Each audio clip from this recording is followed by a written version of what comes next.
चुनाव आयोग के दफ्तर के बाहर खुद उसके अंतर्गत काम करने वाले अधिकारी क्यों पहुंच गए? इतना जबरदस्त हंगामा चुनाव आयोग के दफ्तर के बाहर क्यों हो गया कि चुनाव आयोग के दफ्तर को लॉक करना पड़ गया, ताले वगैरह लगाने पड़ गए। दिन दोपहरी, हफ्ते का पहला दिन सोमवार, लेकिन यह सोमवार चुनाव आयोग के लिए मुश्किल तब खड़ा कर गया जब जबरदस्त तरीके से चुनाव आयोग के दफ्तर के बाहर कुछ इस तरह से लोगों का हुजूम उमड़ पड़ा। और ये लोग कोई सामान्य लोग नहीं थे, ये शिक्षक थे, सरकारी कर्मचारी थे और इनमें से बहुत से बीएलओज थे। बीएलओज माने बूथ लेवल ऑफिसर, वो जो चुनाव आयोग के लिए ही काम करते हैं। दोस्तों, चुनाव आयोग ने एसआईआर शुरू किया और ऐसा बवंडर खड़ा हुआ कि देश में सिलसिलेवार तरीके से मौतों का सिलसिला शुरू हो गया। अलग अलग राज्यों से ऐसी खबरें आने लगी जहां पर बीएलओज या तो खुद अपनी जान दे रहे हैं या फिर उनकी जान जा रही है, क्योंकि इतना ज्यादा प्रेशर उन पर डाला जा रहा है। स्थितियां यहां तक आ गई कि चुनाव आयोग के दफ्तर के बाहर खुद उसके अंतर्गत काम करने वाले कर्मचारी हंगामा करने पहुंच गए और ये बताने लगे चीख चीख कर कि ये क्या अत्याचार आप लोग हमारे ऊपर कर रहे हैं। दोस्तों, आप जानते हैं पश्चिम बंगाल में, उन 12 राज्यों में से एक है पश्चिम बंगाल, जहां पर एसआईआर हो रहा है और वहां आज जबरदस्त तरीके से बीएलओज, सरकारी शिक्षक और सरकारी कर्मचारी पहुंचे चुनाव आयोग के दफ्तर के बाहर और यहां जबरदस्त तरीके से प्रदर्शन किया, क्योंकि अब तक पश्चिम बंगाल में कथित तौर पर 3 ऐसे बीएलओज की जान जा चुकी है जो कि एसआईआर के काम में लगे थे। दोस्तों, हालत ये आ गई कि जब भी प्रदर्शन करने के लिए लोग पहुंचे यहाँ पर, तो पुलिस ने यहाँ पर बैरिकेड्स लगाए हुए थे, पुलिस की बैरिकेड्स तोड़ दी और सीईओ, जो चीफ इलेक्टोरल ऑफिसर होते हैं राज्य के, हर राज्य के एक सबसे बड़े इलेक्टोरल ऑफिसर होते हैं ना, मनोज अग्रवाल, उनसे उनके दफ्तर में जाने के लिए यहाँ पर प्रदर्शन करने वाले लोगों ने बैरिकेडिंग तोड़ दी और उसके बाद ईसी दफ्तर के पास पहुंच गए। बड़ी मुश्किल से यहाँ पर लोगों को रोकने के लिए ईसी दफ्तर को बंद करना पड़ गया। पुलिस ने अपनी प्रोटेक्शन में लिया ईसी दफ्तर को और बंद किया गया और यहाँ पर 13 लोगों को मात्र अंदर जाने की इजाजत मिली। और वो 13 लोग जब अंदर गए तो उन्होंने जबरदस्त तरीके से अपना गुस्सा जाहिर किया, ये बताते हुए कि आप कर क्या रहे हैं। इन लोगों की ये शिकायत है दोस्तों कि हमने अपने बहुत से साथ काम करने वाले कोलीग्स को खो दिया, क्योंकि इलेक्शन कमीशन की जिद है कि उसने जल्दीबाजी में एसआईआर करनी है। दोस्तों, नारिया की बीलो जो हैं वो 3rd ऐसी बीएलओ हैं जिनकी अब तक एसआईआर की वजह से कथित तौर पर जान जाने का दावा टीएमसी कर रहा है और टीएमसी लगातार इस मामले को उठा रही है। किसी को ब्रेन स्ट्रोक हो रहा है, कोई अपनी जान खुद दे रहा है, किसी को हार्ट अटैक आ रहा है, कोई हाइपरटेंशन से खड़े खड़े गिर जा रहा है। और केवल ये पश्चिम बंगाल में नहीं हो रहा है, ऐसी बहुत सी खबरें देश भर में आ चुकी है। आज सुबह मैं आपको ये वीडियो दिखा चुकी हूँ जिस पर राहुल गांधी ने भी प्रतिक्रिया दी है।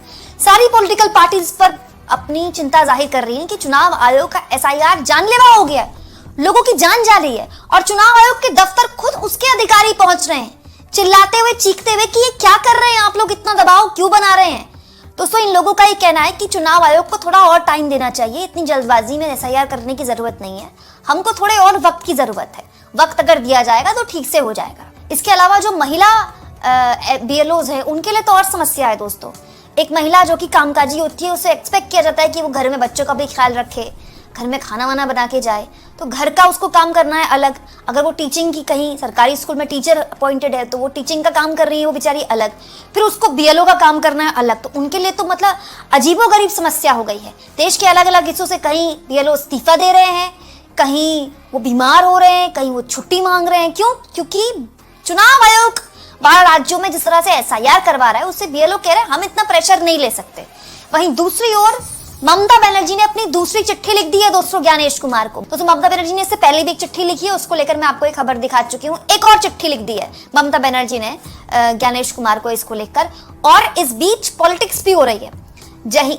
कहीं चुनाव आयोग के खुद के कर्मचारी उसके दफ्तर के बाहर खड़े होकर हंगामा कर रहे हैं, प्रदर्शन कर रहे हैं और थोड़े और वक्त मांगने की डिमांड कर रहे हैं।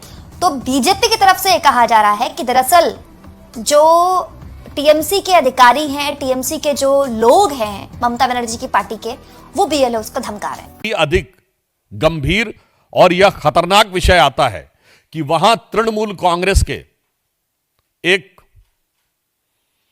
बूथ लेवल एजेंट जमीरुल इस्लाम मुल्ला पर यह आरोप लगता है कि वो सीधे बूथ लेवल अधिकारी को फोन पर धमका रहे हैं और मीडिया में इस प्रकार का न सिर्फ विषय बल्कि बहुत सारी चीजें भी पब्लिक डोमेन में अवेलेबल हो रही हैं, जिनमें कथित रूप से उनके द्वारा धमकाए जाने की वीडियो और आवाज भी अवेलेबल है। हम देश के सामने यह पूछना चाहते हैं कि यह परिस्थिति क्यों उत्पन्न हो रही है। यह परिस्थिति क्या इसलिए नहीं उत्पन्न हो रही है कि यदि केंद्र में स्वयं नेता प्रतिपक्ष सीधे इस चुनावी मतदाता सूची के संशोधन पर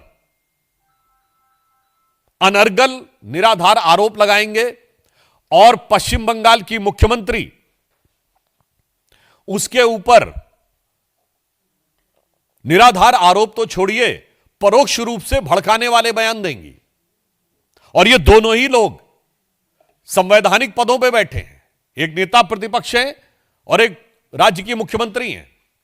और उसके बाद इस ढंग की बात कहना यह साफ दर्शाता है कि संवैधानिक व्यवस्था, चुनाव को पारदर्शी रूप से होने देने के प्रयास में सबसे बड़ी बाधा अगर कोई है तो यह इंडी गठबंधन के दल है। अब दोस्तों, बीजेपी के इन आरोपों में कितनी सच्चाई है तो बीजेपी जाने, टीएमसी जाने, लेकिन ये अपने आप में बहुत गंभीर स्थिति बनकर खड़ी हो गई है, क्योंकि ये समस्या केवल पश्चिम बंगाल में नहीं है, देश के अलग अलग राज्यों से है।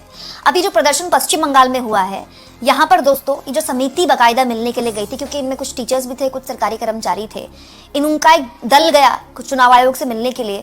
उन्होंने कहा है कि भाई हम जो काम आपने दिया हुआ है वो कम से कम 2 साल का है और वो काम आप इतनी कम टाइम पे करवा रहे हैं, ये कैसे पॉसिबल है। दोस्तों, इन लोगों ने ये भी कह दिया कि अगर निर्वाचन आयोग उनकी नहीं सुनता है, चुनाव आयोग उनकी नहीं सुनता है, तो फिर से प्रदर्शन करेंगे वो। अब इंपॉर्टेंट ये भी है कि कुछ राज्यों में तो बाकायदा ऐसे कर्मचारी भी हैं जो कह रहे हैं हम काम ही नहीं करेंगे, हमने काम करना बंद कर देना है। केरला में इस तरह के प्रदर्शन हो रहे हैं, तमिलनाडु में भी इस तरह के प्रदर्शन हो रहे हैं। राज्य कोई भी हो, बीएलओ सेम शिकायत कर रहे हैं कि इतना ज्यादा काम इतने कम वक्त में आप नहीं करवा सकते।